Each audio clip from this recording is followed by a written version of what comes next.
Deus e o iluminado são um ou dois? São um. Tem que haver alguma diferença. Deus é quem tudo faz. O Inani é quem nada faz. Deus ele mesmo não diz, eu faço tudo. Para ele, as coisas apenas acontecem por sua própria natureza. Para o Inani, tudo é feito por Deus. Ele não vê diferença entre Deus e a natureza. Tanto Deus como o Inani sabem que são o centro imóvel de tudo que se move, a eterna testemunha de tudo que é transitório. O centro é um ponto de vazio e a testemunha é um ponto de pura consciência. Eles sabem que são como nada e, portanto, nada pode resistir a eles. Como tudo isso aparece e se faz sentir em sua própria experiência? Nada sendo, eu sou tudo. Tudo sou eu. Tudo é meu.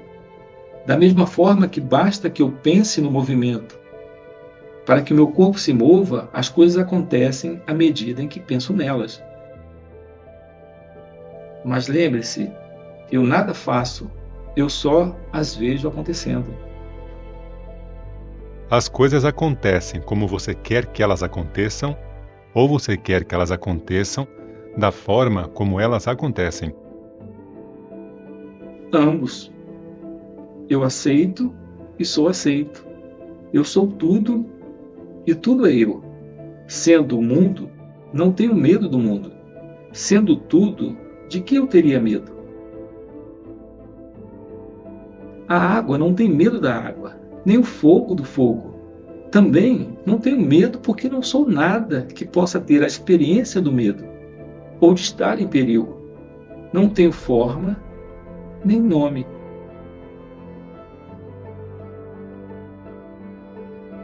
É o apego a um nome e a uma forma que gera o medo. Não tenho apego. Não sou nada. E nada, de coisa alguma, tem medo. Ao contrário, tudo tem medo do nada. Pois quando algo toca o nada, torna-se nada. É como um poço sem fundo. O que quer que caia dentro dele, desaparece.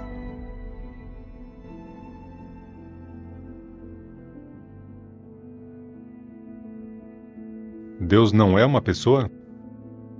Enquanto você pensar em si próprio como uma pessoa, ele também será uma pessoa. Quando você for tudo, você o verá como tudo. Eu conseguiria mudar os fatos mudando minha atitude? A atitude é o fato. Tomemos a raiva. Eu posso estar furioso, andando de um lado para o outro. Ao mesmo tempo, sei o que sou. Um centro de sabedoria e amor. Um átomo de pura existência. Tudo se aquieta e minha mente se funde no silêncio. Mesmo assim, você às vezes fica zangado. Com quem eu ficaria zangado? E para quê? A zanga veio e se dissolveu quando me lembrei de mim mesmo. É tudo um jogo de gunas, de qualidades da matéria cósmica. Quando me identifico com elas, sou seu escravo. Quando fico à margem, sou seu amo. Você consegue influenciar o mundo através de sua atitude? Separando-se do mundo, você perde qualquer esperança de ajudá-lo. Como isso seria possível? Tudo sou eu. E eu não posso ajudar a mim mesmo? Eu não me identifico com ninguém em particular, pois sou tudo, tanto o particular como o universal. Você pode então ajudar a mim, a pessoa particular? Mas eu o ajudo sempre, a partir de dentro. Meu ser e seu ser são um só. Eu sei disso, mas você não. Essa é toda a diferença. E ela não pode durar muito. E como você ajuda o mundo inteiro? Gandhi está morto. mas sua mente está por toda a terra. O pensamento de um Inani permeia toda a humanidade, trabalha sem cessar para o bem.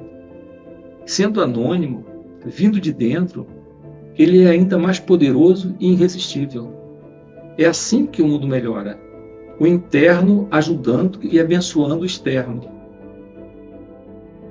Quando um Inani morre, ele deixa de existir, no sentido em que um rio deixa de existir quando se funde no mar. O nome e a forma não mais existem, mas a água continua e se une ao oceano. Quando o Inani se junta à mente universal, toda sua bondade e sabedoria tornam-se a herança da humanidade e elevam cada ser humano.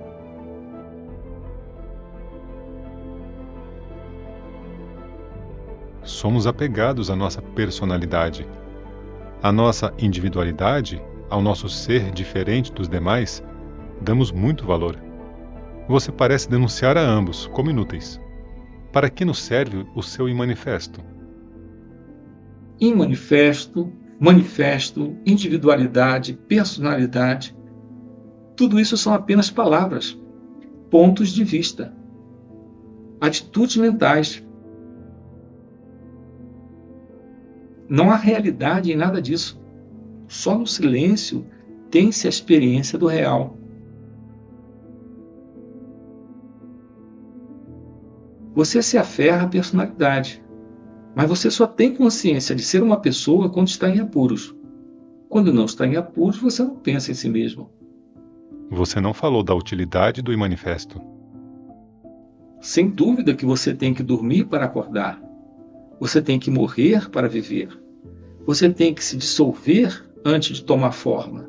Você tem que destruir para construir. Aniquilar antes da criação.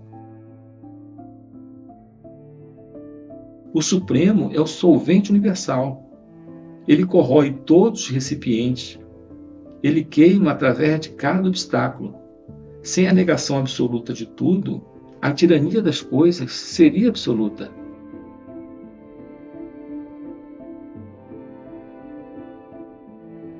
O Supremo é o grande harmonizador, a garantia do equilíbrio último e perfeito, da vida e liberdade. Ele dissolve você e assim reafirma seu verdadeiro ser. Tudo isso faz sentido em seu próprio nível, mas como isso acontece na vida cotidiana? A vida cotidiana é uma vida de ação, quer você goste ou não. Você tem que funcionar.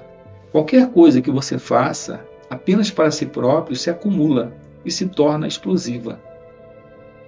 Um dia, isso detona e causa devastação em você próprio e em seu mundo. Quando você engana a si próprio, dizendo que trabalha pelo bem de todos, você ainda piora as coisas, pois você não deveria se guiar por suas próprias ideias sobre o que é bom para os outros. Um homem que afirma saber o que é bom para os outros é perigoso. Como então devemos trabalhar? Nem para si próprio, nem para os outros, mas pelo próprio trabalho. Uma coisa que vale a pena ser feita é sua própria finalidade e seu próprio significado. Não faça de nada um meio visando a algo mais. Não vincule. Deus não cria uma coisa para servir a outra.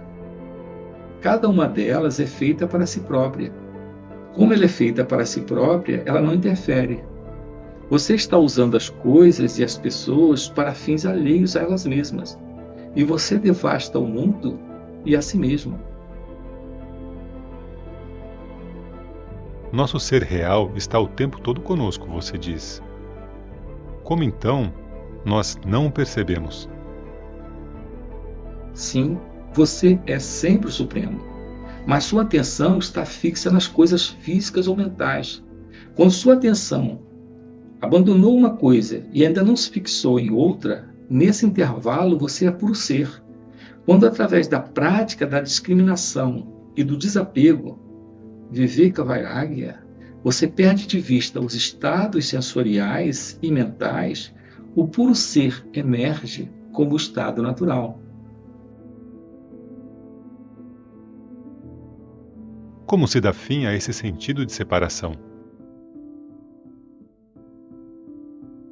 Focando a mente no eu sou, no senso de ser, o eu sou fulano de tal se dissolve. Permanece o eu sou apenas a testemunha. E também isso submerge no eu sou tudo. Então, o tudo se transforma no um.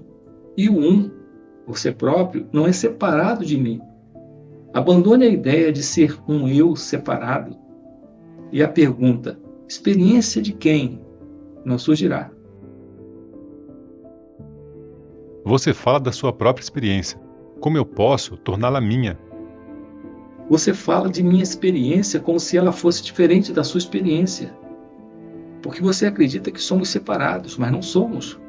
No nível mais profundo, a minha experiência é a sua experiência. Mergulhe fundo em si mesmo e você descobrirá isso, fácil e simplesmente. Vá na direção do eu sou. Você alguma vez se sente feliz ou triste? Você faz ideia do que seja alegria ou tristeza? Chame como quiser. Para mim, são apenas estados de mente. E eu não sou a mente. O amor é um estado da mente? Aqui também depende do que você quer dizer com amor. O desejo, sem dúvida, é um estado de mente, mas a percepção da unidade está além da mente. Para mim, nada existe por si só. Tudo é o ser. Tudo sou eu. Ver a mim mesmo em todos os outros e a todos os outros em mim, com certeza é amor.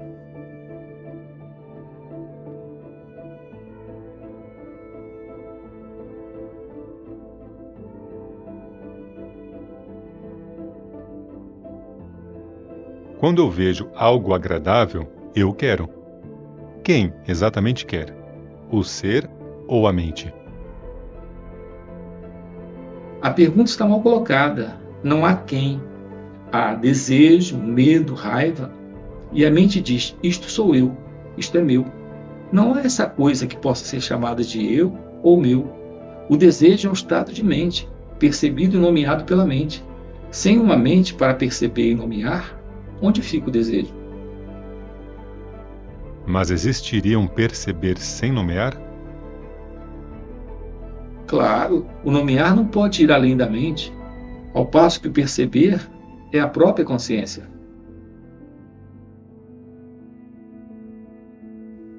Quando alguém morre, o que acontece exatamente? Nada acontece. Algo se torna nada.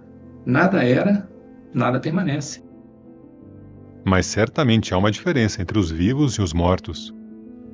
Você fala dos vivos como estando mortos, e dos mortos como estando vivos. Por que você se preocupa com a morte de um homem e dá tão pouca importância aos milhões que morrem a cada dia? Universos inteiros estão implodindo e explodindo a cada momento. Devo chorar por eles? Uma coisa está muito clara para mim. Tudo que é vivo e se move tem seu ser na consciência. E eu estou nessa consciência e além dela. Estou nela como a testemunha e além dela como ser. Você sem dúvida se importa se um filho seu fica doente, não é? Não fico agitado, apenas faço o que for necessário. Não me preocupo com o futuro. Uma reação correta para cada situação é da minha natureza. Não paro para pensar no que fazer. Eu ajo e vou adiante. Os resultados não me afetam, nem ao menos me importo se eles são bons ou ruins. Eles são o que são, seja lá o que for. Se eles voltarem até mim, eu lidarei com eles novamente.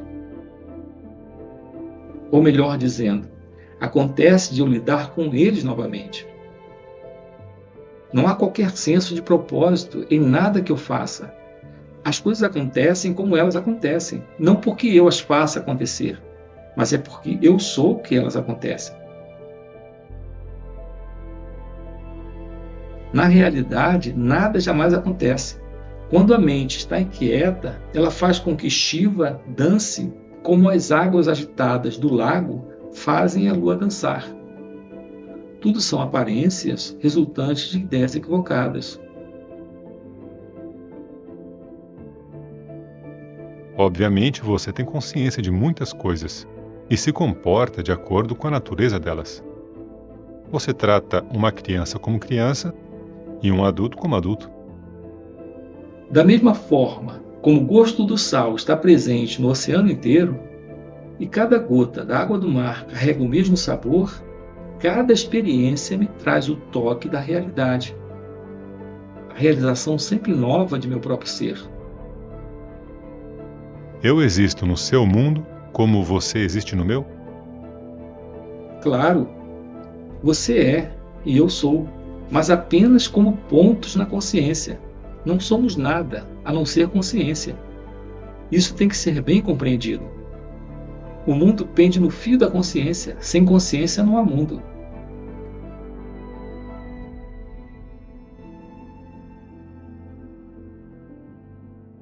Há muitos pontos na consciência. Haveria um número igual de mundos? Veja os sonhos, por exemplo. No hospital pode haver muitos pacientes, todos dormindo, todos sonhando. Cada um sonhando o seu sonho pessoal e particular, desvinculados uns dos outros, não afetados uns pelos outros, tendo em comum um único fator, a doença. Da mesma forma, nós, em nossa imaginação, nos divorciamos do mundo real, da experiência comum, e nos fechamos numa nuvem de desejos e medos, imagens e pensamentos, ideias e conceitos pessoais. Isso eu consigo entender. Mas qual seria a causa da tremenda variedade desses mundos pessoais? A variedade não é assim tão grande. Todos os sonhos são superpostos a um mundo comum. Em alguma medida, eles dão forma e influenciam-se uns aos outros. A unidade básica opera, independentemente de tudo mais. Na raiz de tudo isso está o autoesquecimento, não saber quem sou. Para esquecer, temos que saber. Eu sabia quem eu era antes de esquecer? Claro, o autoesquecimento é inerente ao autoconhecimento. A consciência e a inconsciência são dois aspectos de uma única vida. Elas coexistem. Para conhecer o mundo, você esquece de si mesmo. Para conhecer a si mesmo, você esquece o mundo. O que é o mundo, afinal? Uma coleção de lembranças. Fique com a única coisa que importa. Agarre-se ao eu sou e deixe de lado tudo mais. Isso é sadhana. Na realização, não há nada para ser mantido, nem nada para ser esquecido. Tudo é sabido, nada é lembrado.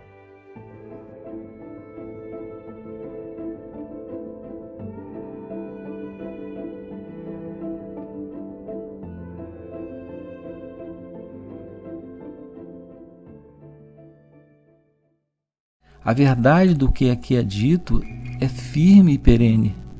E a prova disto está naquele que escuta, na profundidade e nas mudanças permanentes em todo o seu ser. Não é alguma coisa que ele possa duvidar, a menos que duvide de sua própria existência, o que é impensável.